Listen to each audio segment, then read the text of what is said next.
श्रावण मास की सोमवार व्रत कथा। सोमवार व्रत कथा के अनुसार अमरपुर नगर में एक धनी व्यापारी रहता था। दूर दूर तक उसका व्यापार फैला हुआ था। नगर में उस व्यापारी का सभी लोग मान सम्मान करते थे और इतना सब कुछ होने पर भी वह व्यापारी अंतर मन से बहुत दुखी था, क्योंकि उस व्यापारी का कोई पुत्र नहीं था। दिन रात उसे एक ही चिंता सताती रहती थी, उसकी मृत्यु के बाद इतने बड़े व्यापार और धन संपत्ति को भला कौन संभालेगा। पुत्र पाने की इच्छा से वह व्यापारी प्रति सोमवार भगवान शिव की व्रत पूजा किया करता था और शाम के समय व्यापारी शिव मंदिर में जाकर भगवान शिव के सामने घी का दिया जलाता था। उस व्यापारी की भक्ति देखकर एक दिन मां पार्वती ने शिव जी से कहा, हे प्राणनाथ, यह व्यापारी आपका सच्चा भक्त है। कितने दिनों से यह सोमवार का व्रत कर रहा है, पूजा नियमित रूप से कर रहा है। भगवान, आप इस व्यापारी की मनोकामना क्यों नहीं पूर्ण करते? तब भगवान शिव ने मुस्कुराते हुए कहा, हे पार्वती, इस संसार में सबको उसके कर्म के अनुसार फल की प्राप्ति होती है। प्राणी जैसा कर्म करता है उन्हें वैसा ही फल मिलता है। तब पार्वती जी कहती हैं, नहीं, आपको तो मनोकामना पूर्ण करनी ही होगी। पार्वती जी की ये जिद देखकर उन्होंने जब आग्रह किया और कहा, नहीं प्राणनाथ, आपको इस व्यापारी की इच्छा पूरी हर हाल में करनी होगी। यह आपका अनन्य भक्त है, प्रति सोमवार आपका विधिवत व्रत रखता है, पूजा अर्चना करता है, आपको भोग लगाकर एक समय भोजन करता है। आपको इसे पुत्र प्राप्ति का वरदान देना ही होगा।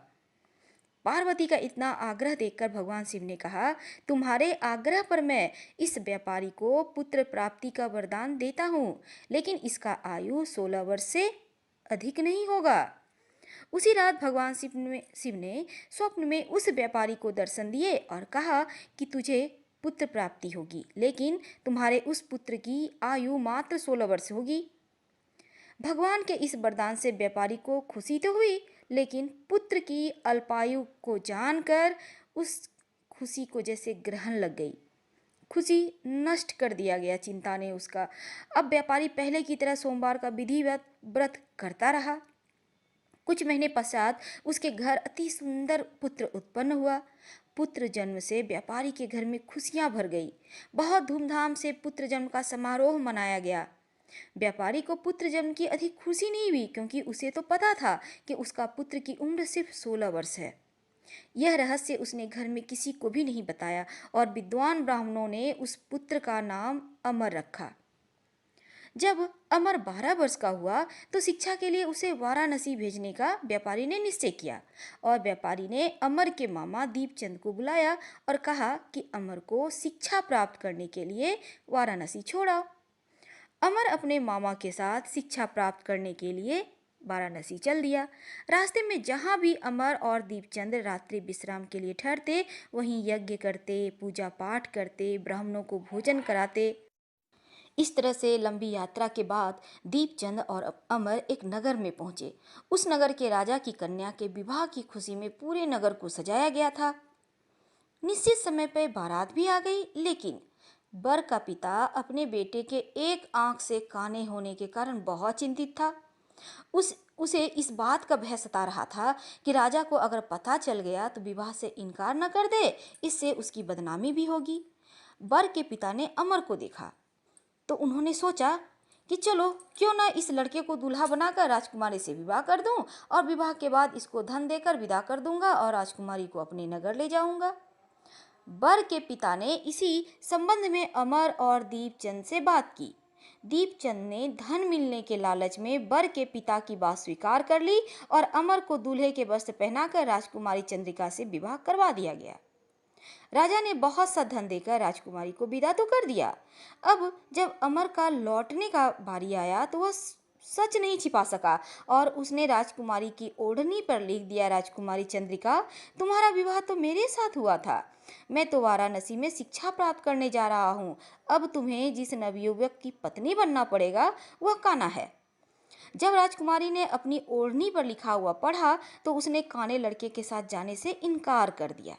अब राजा ने जब सब बातें जानी तब राजकुमारी को महल में रख लिया और उधर अमर अपने मामा दीपचंद के साथ वाराणसी चला गया।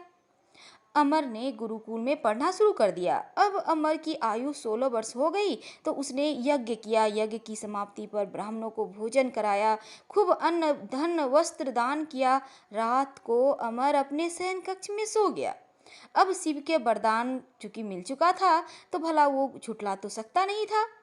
सोए हुए अवस्था में ही अमर का प्राण पखेरु उड़ गए। अब सूर्योदय पर जब मामा अमर को देखा तो रोने पीटने लगा कि मेरा भांजा तो मर गया।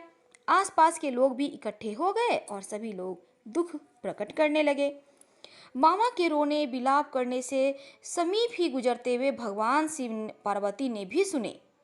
इतना छाती पीट कर रो रहा है। पार्वती जी ने भगवान से कहा, हे प्राणनाथ, मुझे इसके रोने के स्वर सहन नहीं हो रहे, अब इस व्यक्ति के कष्ट दूर करें। भगवान शिव ने पार्वती जी के साथ अदृश्य रूप में समीप जाकर अमर को देखा तो पार्वती से बोले, हे पार्वती, यह तो उसी व्यापारी का पुत्र है। मैंने उसे 16 वर्ष की आयु का वरदान दिया था ना, तो इसकी आयु पूर्ण हो गई। अब पार्वती जी ने फिर भगवान शिव से निवेदन किया, हे प्रभु, आप इस लड़के को जीवित करें, नहीं तो इसके माता पिता पुत्र की मृत्यु का कारण जान जानकर या मृत्यु का जब इन्हें समाचार मिलेगा तो रो रो कर अपने प्राण त्याग ही देंगे। अब इस लड़के का पिता तो आपका परम भक्त है, बरसों से सोमवार का व्रत करते हुए आपको भोग लगा रहा है। पार्वती के इस आग्रह करने पर भगवान शिव उस लड़के को जीवित होने का वरदान दिया और कुछ ही पल में वह जीवित होकर उठ बैठा। अब शिक्षा समाप्त करके अमर मामा के साथ अपने नगर की ओर चल दिया। दोनों चलते हुए उसी नगर में पहुंचे जहां अमर का विवाह हुआ था। उस नगर में भी अमर ने यज्ञ का आयोजन किया। समीप से गुजरते हुए नगर के राजा ने यज्ञ का आयोजन देखा तो राजा ने अमर को तुरंत पहचान लिया और यज्ञ समाप्त होने पर राजा अमर और उसके मामा को महल ले गया और कुछ दिन उन्हें महल में रखकर बहुत सा धन वस्त्र गहने सब कुछ देकर राजकुमारी को अमर के साथ विदा कर दिया। अब रास्ते में सुरक्षा के लिए राजा ने बहुत से सैनिकों को भी भेज दिया। दीपचंद ने जब नगर में पहुंचते ही एक दूत को घर भेजा और अपने आगमन की सूचना दी। और इधर व्यापारी और उसकी पत्नी अपने बेटे अमर के जीवित वापस लौटने की सूचना से बहुत प्रसन्न हुए, क्योंकि व्यापारी ने अपनी पत्नी के साथ स्वयं को एक कमरे में बंद कर रखा था और भूखे प्यासे रहकर व्यापारी और उसकी पत्नी बेटे की प्रतीक्षा कर रहे थे। उन्होंने प्रतिज्ञा कर रखी थी यदि उन्हें उनके बेटे की मृत्यु का समाचार मिला तो वो दोनों अपने प्राण त्याग देंगे। व्यापारी अपनी पत्नी मित्रों के साथ नगर के द्वार पर पहुंचे। अपने बेटे का विवाह का समाचार सुनकर पुत्र वधू राजकुमारी चंद्रिका को देखकर उसकी खुशी का ठिकाना न रहा। उसी रात भगवान शिव ने व्यापारी के स्वप्न में आकर कहा, हे श्रेष्ठी, मैंने तेरे सोमवार के व्रत करने और व्रत कथा सुनने से प्रसन्न होकर तेरे पुत्र को लंबी आयु प्रदान की है। व्यापारी बहुत प्रसन्न हुआ और सोमवार का व्रत रखने से व्यापारी के घर में खुशियां लौट आई। शास्त्रों में लिखा है, जो स्त्री पुरुष सोमवार का विधिवत व्रत करते हैं, व्रत कथा सुनते हैं, उनकी सभी इच्छाएं शिव जी जरूर पूरी करते हैं। तो आपकी भी मनोकामना शिव जी जरूर पूरी करेंगे, क्योंकि आपने ये कथा सुन ली।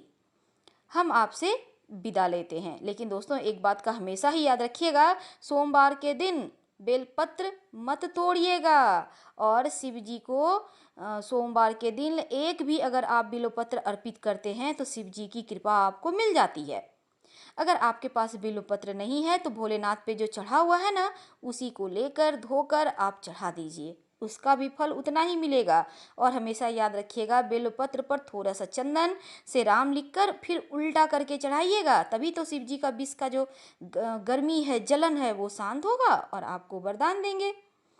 तो दोस्तों ये थी सोमवार व्रत कथा और महात्म्य। इस दिन पूरे दिन नमः शिवाय का जप जरूर कीजिएगा। अगर आप ये व्रत खुद के लिए कर रहे हैं तो नमः शिवाय का जप कीजिएगा, और अगर अपने परिवार के लिए, पति के लिए, पत्नी के लिए, बच्चों के लिए कर रहे हैं तब ओम नमः शिवाय का जप कीजिएगा, क्योंकि नमः शिवाय खुद के लिए होता है और ओम नमः शिवाय सबके लिए होता है। तो दोस्तों इस तरह से आप सारा दिन मंत्र जप करके शिव जी को भी प्रसन्न करें और जीवन में तमाम सुखों को, ऐश्वर्य को भोगते हुए इस लोक से परम लोक को प्राप्त होंगे। यानी इस जन्म में शिव जी आपको सुखी और मस्त रखेंगे। फिलहाल हम आपसे विदा लेते हैं। अगर आपको ये कथा अच्छी लगे, हमारे कहने का तरीका पसंद आए, तब लाइक कर सब्सक्राइब करें। धन्यवाद। हर हर महादेव। फिर मिलेंगे किसी नए टॉपिक के साथ।